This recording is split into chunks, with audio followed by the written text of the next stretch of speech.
किसान भाइयों बहनों नमस्कार। आप देख रहे हैं दूरदर्शन किसान। स्वागत है आप सभी का कार्यक्रम कृषि दर्शन के आज के अंक में। मैं हूं आपके साथ ज्योत्सना।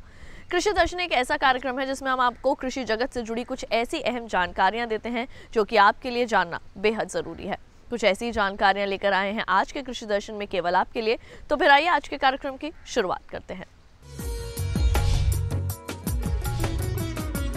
किसान भाइयों बहनों, कृषि एवं किसान कल्याण मंत्रालय द्वारा पहली बार जायद समर कैंपेन पर एक दिवसीय राष्ट्रीय सम्मेलन का आयोजन 24 जनवरी को नई दिल्ली स्थित पूसा में किया जा रहा है। इस जायद समर कैंपेन में दलहन, तिलहन और मोटे अनाज के उत्पादन को बढ़ाने हेतु रणनीति तैयार की जाएगी और इसमें कई राज्यों के कृषि वैज्ञानिक भी शिरकत करेंगे। आइए इस पर देते हैं आपको अधिक जानकारी। जैसा कि आप जानते हैं कि भारतवर्ष में जो खेती होती है वो मुख्यतः दो सीज़न में होती है, एक रबी के सीज़न में और दूसरा जो है खरीफ के सीज़न में। लेकिन एक तीसरा सीज़न और भी है जिसको हम लोग समर सीज़न कहते हैं।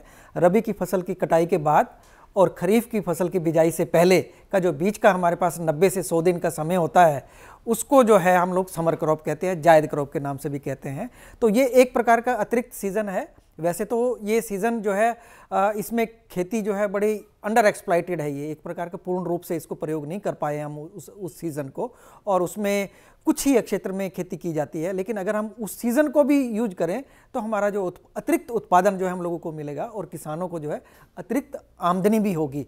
तो ये सब चीज़ों को देखते हुए भारत सरकार ने ये सोचा कि जिस प्रकार से हम रबी की एक वर्कशॉप करते हैं, खरीफ की भी वर्कशॉप करते हैं, तैयारी की जाती है जब भी कोई नया सीज़न शुरू होता है हमारी फसल के लिए, तो ये एक जायद और समर का जो सीज़न है उसकी शुरुआत से पहले उसको भी जो है हम लोग पूरी तैयारी करें और पूरे सभी राज्य सरकारों के साथ एक योजनाबद्ध तरीके से हम लोग आगे चलें, जिससे कि समर सीज़न में भी जो है क्षेत्र हमारा बढ़े। तो उस चीज़ों को मद्देनज़र रखते हुए जो है ये एक नेशनल कॉन्फ्रेंस इसका आयोजन किया जा रहा है। और ये नेशनल कॉन्फ्रेंस एक दिन की है और नास कम्प्लेक्स में इसका आयोजन किया जा रहा है। इसमें जितनी भी राज्य सरकारें हैं उनको आमंत्रित किया गया है और हमारे जो विशेषज्ञ हैं उनको भी इसमें आमंत्रित किया गया है। और इस एक दिवसीय जो हमारी ये वर्कशॉप है जिसको हम एक प्रकार से ये कहेंगे जायद समर कैंपेन 2019, इसमें हम बहुत सारे ऐसे मुद्दों पर चर्चा करेंगे कि पहले तो हम ये भी बात करेंगे कि ये जो जायद समर सीज़न है इसमें जो है खेती ज़्यादा क्षेत्र में क्यों नहीं हो पा रही है। तो इसके जो कुछ बिंदु हम लोगों के पास पहले जो निकल करके सामने आए, पहला पॉइंट जो हमें पता लगा कि ये इसकी खेती सिर्फ उस जगह पर हो सकती है जहाँ पर जो है सुनिश्चित सिंचाई की सुविधा है। तो एक तो सिंचाई की सुविधा की अगर कहीं कम पानी है उपलब्ध है तो हम प्रधानमंत्री कृषि सिंचाई योजना का लाभ लेकर के उस कम पानी को समर क्रॉप के लिए भी कैसे यूज कर सकें, एक उस पर जो है प्रकाश जो है डाला जाएगा। और ये भी देखा जाएगा कि जो हमारी वाटर यूज एफिशिएंसी है यानी कि जल उपयोग क्षमता है उसको हम कैसे बढ़ाएं। तो प्रधानमंत्री कृषि सिंचाई योजना में आप देखते हैं कि ड्रिप इरिगेशन सिस्टम का जो महत्व है उसके बारे में बताया जाएगा। और दूसरी जितने भी जल की बचाव करने की जो तरीके हैं उनके बारे में भी जो है चर्चा की जाएगी। और दूसरा बिंदु जो हम लोगों को जब राज्य सरकारों से जब बातचीत की तो पता लगा कि बहुत सारे राज्यों में क्या होता है कि रबी की फसल की कटाई के बाद खेत को जैसे खुला छोड़ दिया जाता है और किसान अपने जानवरों को भी खुला छोड़ देते हैं, वो जा करके जो है फसल को नुकसान पहुंचाते हैं। इसलिए समर क्रॉप जो है किसान नहीं लगा पाता है। तो ये दोनों तरीके से है, एक तो ओपन ग्रेजिंग जो खुले रूप से चरने के लिए छोड़ देते हैं पशुओं को, दूसरा क्या होता है जो एक प्रकार के जो जंगली जानवर हैं वो भी नुकसान पहुंचाते हैं, जिसमें एक प्रकार का जो जंगली भालू है और बोर बोलते हैं, जिसके अलावा ब्लू बुल है, इसकी वजह से भी जो है नुकसान होता है। तो इसको नुकसान से कैसे राज्य सरकार जो है उनको बचाए उसके भी तरीके जो है उस पर भी चर्चा की जाएगी। और इसके साथ साथ जो फसलें हैं जिनको हम प्रमोट करना चाहते हैं समर क्रॉप में, वो मुख्य जो फसलें हैं जिसमें दलहनी फसलें हैं, और एक दलहनी फसलों में भी मुख्यतः जो मूंग है, उड़द है, और इसके बाद जो तिलहन की फसलें हैं जिसमें समर ग्राउंडनट है, समर मूंगफली और सिसेमम जो हम तिल कहते हैं, और उसको भी, और सनफ्लावर जो सूरजमुखी है उसको भी हम लोग चाहते हैं कि समर सीजन में इनकी खेती हो। इसके साथ जो एक नया मुद्दा जो निकल करके आ रहा है, जैसे हम कहते हैं मिलेट्स, जो हमारे मोटे अनाज हैं, तो मोटे अनाज में जो हमारे खाद्यान्न फसली हैं, खाद्यान्न फसलों को भी जो हम करें, जिसमें मुख्य रूप से आप देखेंगे फिंगर मिलेट, जिसको हम फिंगर मिलेट के नाम से जो एक फसल है उसको कर सकते हैं, और कोदों इसके अलावा जो लिटिल मिलेट और प्रोसो मिलेट, इस प्रकार की जो अलग जितने भी मिलेट्स हैं, जो माइनर मिलेट्स के नाम से बोलते हैं, उनको भी प्रमोट करना चाहते हैं, क्योंकि इनमें अपने आप में एक अद्भुत क्षमता है कि उसमें न्यूट्रिएंट्स जो है मौजूद होते हैं, वो न्यूट्रिएंट्स जो है खाने वाले को भी मिलेंगे। और हमने वर्ष 2018 को नेशनल ईयर फॉर मिलेट्स के रूप में मनाया, और इसी साल को 2019 के लिए भी आगे बढ़ा दिया गया है कि 2019 को भी जो है नेशनल ईयर फॉर मिलेट्स के रूप में जो है उसको सेलिब्रेट किया जाएगा। तो अभी तक अगर आप पूरा आकलन करके देखें तो जो हमारा समर सीज़न है उसमें 45 लाख हेक्टेयर में पूरे देश में खेती होती है। उस 45 में से लगभग 20 lakh hectare area summer rice का होता है, लेकिन हम समर राइस को प्रमोट नहीं करना चाहते क्योंकि पानी की कमी होती है समर सीज़न में। सिर्फ जो चावल है, चावल की खेती सिर्फ जो हम मॉनसून सीज़न में करें, खरीफ के सीज़न में करें, और बाकी जो समर सीज़न में है उसमें दलहनी फसलें, तिलहनी फसलें और मिलेट्स जो मोटे अनाज हैं, समर मेज भी उसके अंदर शामिल है, इनको जो है हम लोगों को प्रमोट करने की ज़रूरत है। और इस एक दिवसीय कार्यक्रम में और विभिन्न मुद्दों पर भी जो है चर्चा की जाएगी कि हम कैसे जो है किसान उससे अधिक आमदनी कैसे प्राप्त कर सकता है, इसकी मार्केटिंग कैसे करें और इसका वैल्यू एडिशन कैसे किया जाए, साथ साथ जो है इसमें ऑर्गेनिक जो इसकी खेती है, जैविक खेती, वो उसको कैसे किया जा सकता है, उसकी क्या संभावनाएं हैं, उन पर चर्चा होगी। और साथ में ये भी बताया जाएगा कि आप प्रोक्योरमेंट सिस्टम जो भारत सरकार ने जो पीएम आशा प्रोग्राम चलाया है उस पर जो भी इसमें चर्चा की जाएगी। तो ये विभिन्न मुद्दे हैं जिसमें चर्चा होगी। जैसे कि मैं अभी पहले बता रहा था आपको कि 45 लाख हेक्टेयर में से 20 लाख जो है वो चावल की खेती होती है। चावल को हम निकाल दें तो बाकी बचता है 25 लाख। तो वो जो 25 लाख हेक्टेयर एरिया है उसमें आधा जो है वो दलहनी को फसलों को चला जाता है और लगभग आधा क्षेत्र जो है तिलहनी फसलों को चला जाता है।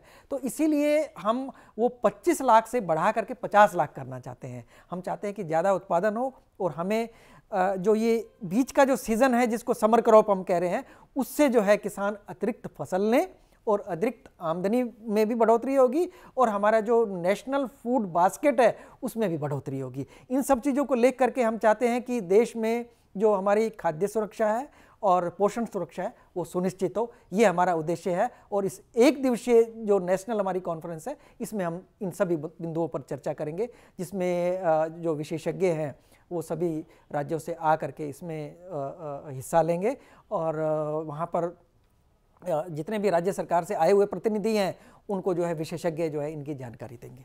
अगर आप मोटे तौर से देखेंगे, अगर हम 25 लाख हेक्टेयर में पहले से सोइंग हो रही है तो 25 लाख को अगर हम उसकी गणना करें तो लगभग 2.5 मिलियन टन हमारे को अतिरिक्त उत्पादन मिलता है। लेकिन अगर हम इसको बढ़ा करके 50 लाख हेक्टेयर एरिया में ले जाएंगे तो लगभग 5 मिलियन टन का जो है हमारे को अतिरिक्त उत्पादन मिलेगा, जो हमारी जो नेशनल फूड बास्केट है उसमें जो है अतिरिक्त योगदान रहेगा। तो अभी आपने जायद समर कैंपेन पर ली विशेष जानकारियां। कार्यक्रम कृषि दर्शन में वक्त हो चला है एक छोटे से ब्रेक का। जल्द लौटेंगे वापस, आप देखते रहिए दूरदर्शन के साथ।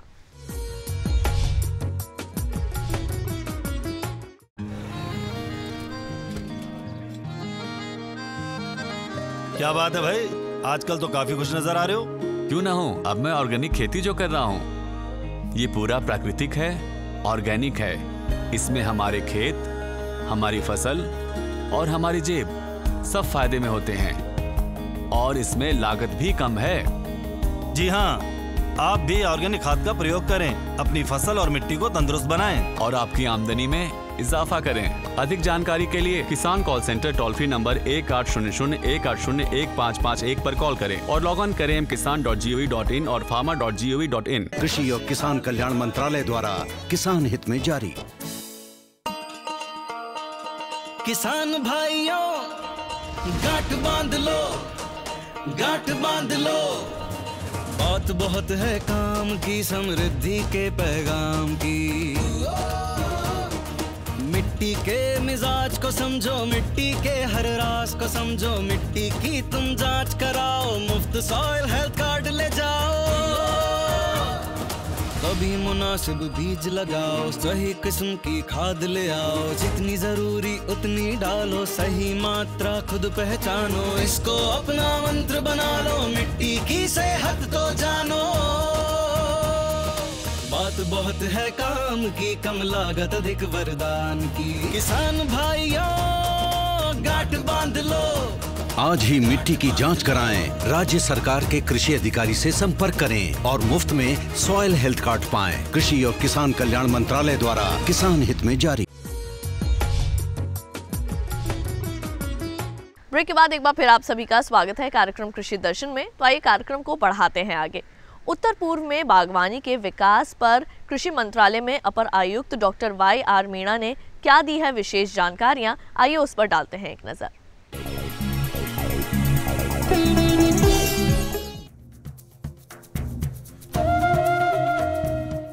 अगर पाना हो कम खेत से अधिक आमदनी तो करो खेती वैज्ञानिक तरीके से और फसल हो बागवानी। बागवानी में प्रति इकाई क्षेत्रफल से गुणवत्ता युक्त उत्पाद प्राप्त की जा सकती है।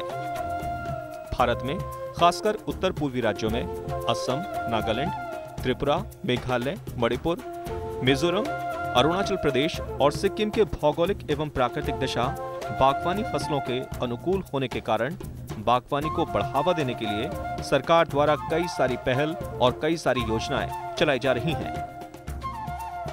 इसके बारे में अधिक जानकारी दे रहे हैं कृषि मंत्रालय के अपर आयुक्त डॉक्टर YR मीणा। देश में बागवानी के एकीकृत विकास के लिए MIDH mission for integrated development of horticulture ये योजना सरकार ने चालू की है और इस योजना के तहत पूर्व में जो कार्यक्रम चल रहे थे उनको भी समावेशित किया गया है, जैसे national horticulture mission, mission for horticulture development in north eastern and Himalayan state, national bamboo mission, national horticulture board, coconut development board और एक central institute of horticulture Nagaland Dimapur. ये इस तरीके के पहले से ही कार्यक्रम चल रहे थे जिनको एक जगह ला करके एक MIDH के नाम से बागवानी के एकीकृत विकास के लिए योजना देश भर में लागू की गई है। मौसम अनुकूल ना हो तो ऐसी विषम परिस्थितियों के लिए भी बागवानी फसलें उपयुक्त हैं और इनको हाईटेक एग्रीकल्चर द्वारा भी विकसित किया जा सकता है। बागवानी फसलें किसानों को बेहतर रिटर्न देती है क्योंकि इनसे कम जगह से ज़्यादा उत्पादन लेकर के और मार्केट में अच्छा भाव प्राप्त करके आमदनी बढ़ाई जा सकती है। इसमें हाईटेक हॉर्टिकल्चर खासकर एक मेन रोल प्ले करता है। हाईटेक की अगर हम बात करते हैं तो green house, poly house, low tunnel technology, ये इस तरीके की टेक्नोलॉजी हैं जो विपरीत परिस्थितियों में जब मौसम नागवार हो, मौसम सुटेबल नहीं हो, उस टाइम पर भी आप फल, फूल और सब्जियों की खेती सफलतापूर्वक कर सकते हैं। और अगेती फसलें अगर लेनी हैं तो इस तरीके से पौधे तैयार करके आप जब खेत में आपकी कोई दूसरी फसल लगी हुई है उसके कटने से पहले 1-1.5 महीने की आपकी पौध हो जाती है तो आप एक या 1.5 महीने पहले उसकी जो उत्पाद है वो आप ले सकते हैं। हॉर्टिकल्चर विकास के लिए जो नॉर्थ ईस्ट हमारे पूर्वोत्तर राज्यों के क्षेत्र हैं या हिमालयन क्षेत्र हैं पर्वतीय, वहाँ पर बागवानी के लिए विकास के लिए HMNES के नाम से स्कीम है। ऐसे ही बांस जो बैम्बू है ये बहुत ही अच्छी फसल है और इसके जो उत्पाद हैं प्रोडक्ट और बाई प्रोडक्ट बहुत अच्छा उनसे रिटर्न किसानों को मिलता है। तो नेशनल बैम्बू मिशन भी लॉन्च किया गया है और एक खासकर इंस्टीट्यूट खोला है जो नॉर्थ ईस्टर्न स्टेट को पूरा सपोर्ट करता है, सेंट्रल इंस्टीट्यूट ऑफ हॉर्टिकल्चर, यानी केंद्र द्वारा ये संस्थान खोला गया है दीमापुर नागालैंड में। और इसका विशेष ध्यान है कि उत्तर पूर्वी जो क्षेत्र हैं, जो नॉर्थ ईस्टर्न स्टेट हैं, उन राज्यों में बागवानी का किस तरीके से विकास किया जाए, कैसे उत्तम गुणवत्ता के बीज, पौधे और टेक्नोलॉजी किसानों को उपलब्ध कराई जाए, किस तरीके से किसानों को डेमोस्ट्रेट करके टेक्नोलॉजी को, उन्हें इन तकनीकियों को अडॉप्ट करने के लिए मोटिवेट किया जाए, उनको प्रशिक्षण देना, फील्ड फंक्शनरीज जो बागवानी के क्षेत्र में कार्यरत हैं उनका कैसे अपग्रेडेशन किया जाए, नॉलेज उनका कैसे बढ़ाया जाए। तो इस सब के लिए ये संस्थान खोला गया है और इस संस्थान में ना सिर्फ किसानों को, फील्ड फंक्शनरीज को या बागवानी के क्षेत्र में जो लगे हुए अधिकारी हैं उनको प्रशिक्षण दिया जाता है, बल्कि टेक्नोलॉजी डेवलप की जाती है और उत्तम गुणवत्ता के बीज और पौधे उपलब्ध कराने की भी जिम्मेदारी ये संस्थान लेता है। तो समग्र विकास बागवानी का नॉर्थ ईस्टर्न क्षेत्र में करने के लिए ये संस्थान खास तौर पर नागालैंड में खोला गया है, सेंट्रल इंस्टीट्यूट ऑफ हॉर्टिकल्चर के नाम से।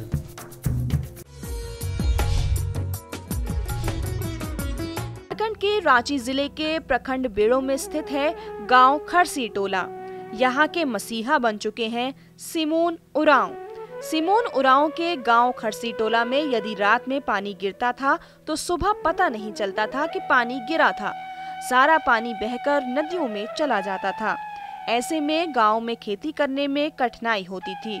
इस स्थिति को देखकर सिमोन उरांव ने झरिया नाले को बांधने का संकल्प लिया और उतर पड़े मैदान में। साहस और संकल्प ने रंग दिखाया और आज पूरा क्षेत्र हरा भरा है। परिस्थितियां बदल गई हैं, क्षेत्र में धान तक पैदा होने लगा है। सिमोन उरांव के प्रयासों की सराहना करते हुए गांव के सुकाटाना भगत बताते हैं कि आज क्षेत्र में धान, गेहूं, आलू, मटर और मिर्च की खेती हो रही है। सरकार ने भी आसपास के इलाकों में बांध बनाकर खाली जमीनों को खेती योग्य बनाया है। क्षेत्र के लोगों में भी जागरूकता आई है। लोग जल, जंगल, जमीन के प्रति बेहतर कर रहे हैं। रालगी टाना भक्ताइन ने कहा कि अब यहाँ खेती बाड़ी अच्छी होने लगी है। रोजी रोजगार के लिए बाहर नहीं जाना पड़ता।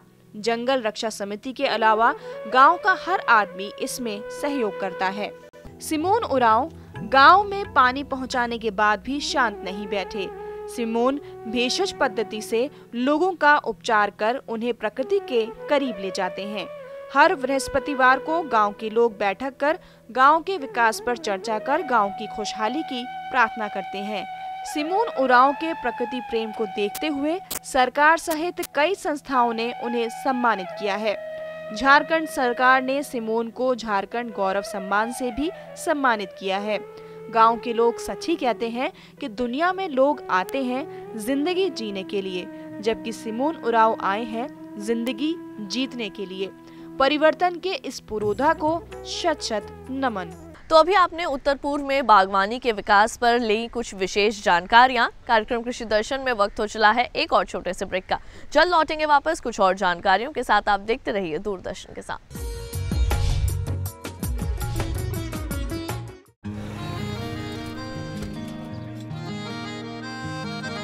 क्या बात है भाई, आजकल तो काफी खुश नजर आ रहे हो। क्यों ना हो, अब मैं ऑर्गेनिक खेती जो कर रहा हूँ ये पूरा प्राकृतिक है, ऑर्गेनिक है। इसमें हमारे खेत, हमारी फसल और हमारी जेब सब फायदे में होते हैं और इसमें लागत भी कम है। जी हाँ, आप भी ऑर्गेनिक खाद का प्रयोग करें, अपनी फसल और मिट्टी को तंदुरुस्त बनाएं और आपकी आमदनी में इजाफा करें। अधिक जानकारी के लिए किसान call centre toll free number 1800-180-1551 पर कॉल करें और लॉग ऑन करें kisan.gov.in और farmer.gov.in। कृषि और किसान कल्याण मंत्रालय द्वारा किसान हित में जारी।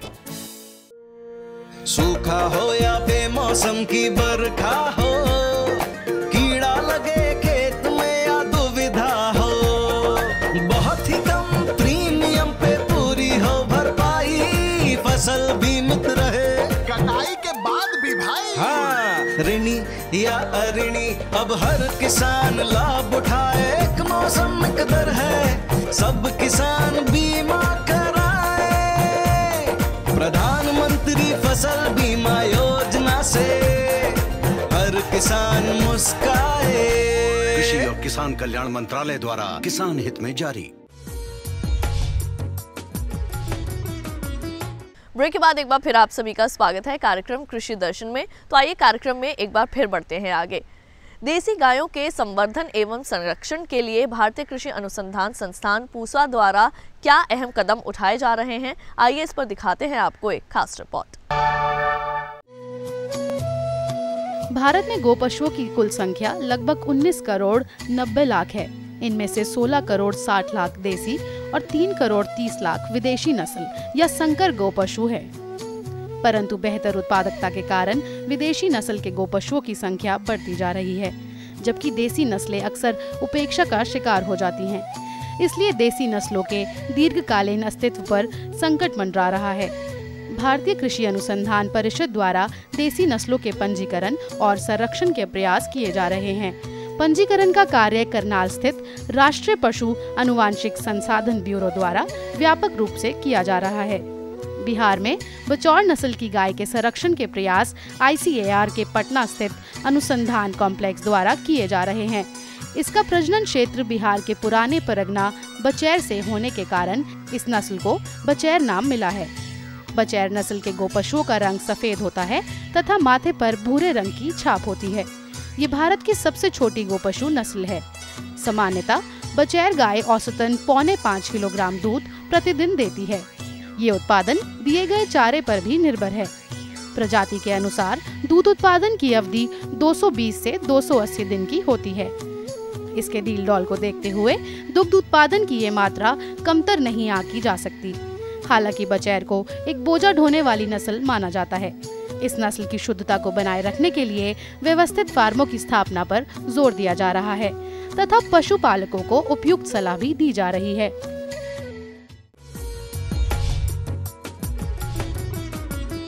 किसान भाइयों बहनों, कृषि दर्शन आपका अपना कार्यक्रम है। इस कार्यक्रम के लिए अगर आप अपने कोई सुझाव देना चाहते हैं तो आप हमें पत्र लिख सकते हैं। हमारा पता है कृषि दर्शन, कमरा नंबर 10, CPC दूरदर्शन, खेलगांव, नई दिल्ली 110049। अगर आप हमें ईमेल करना चाहते हैं तो हमारा ईमेल ID है krishidarshandddk@gmail.com। तो हमारे आज के कृषि दर्शन कार्यक्रम के इस अंक में किसान भाइयों बहनों केवल इतना ही। अगले अंक में फिर होगी आपसे मुलाकात कुछ और खास जानकारियों के साथ। तब तक के लिए मुझे दीजिए इजाजत। आप देखते रहिए दूरदर्शन के साथ। नमस्कार।